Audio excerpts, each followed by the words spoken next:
बुरेवाला से खबर शामिल करेंगे। आपको बताएं, बुरेवाला में गाड़ी पर मोटरसाइकिल सवारों की फायरिंग से डॉक्टर जाँ बहक जबकि अहलिया और बेटी जख्मी हो गई हैं। मुजाहिद कॉलोनी में मकतूल डॉक्टर नेमतुल्लाह अली घर वालों के साथ गाड़ी में जा रहे थे कि मोटरसाइकिल सवार मुल्जिमान ने हमला कर दिया।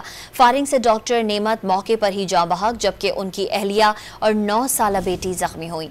पुलिस ने डॉक्टर की लाश और जख्मियों को अस्पताल मुंतकिल कर दिया। पुलिस के मुताबिक जख्मी खातून की मकतूल डॉक्टर से 12 रोज कबल दूसरी शादी हुई थी। मजीद तफ्तीश जारी है। बुरेवाला से खबर शामिल करेंगे। आपको बताएं, बुरेवाला में गाड़ी पर मोटरसाइकिल सवारों की फायरिंग से डॉक्टर जाँ बहक जबकि अहलिया और बेटी जख्मी हो गई हैं। मुजाहिद कॉलोनी में मकतूल डॉक्टर नेमतुल्लाह अली घर वालों के साथ गाड़ी में जा रहे थे कि मोटरसाइकिल सवार मुल्जिमान ने हमला कर दिया। फायरिंग से डॉक्टर नेमत मौके पर ही जाँ बहक जबकि उनकी अहलिया और 9 साला बेटी जख्मी हुई। पुलिस ने डॉक्टर की लाश और जख्मियों को अस्पताल मुंतकिल कर दिया। पुलिस के मुताबिक जख्मी खातून की मकतूल डॉक्टर से 12 रोज कबल दूसरी शादी हुई थी। मजीद तफ्तीश जारी है।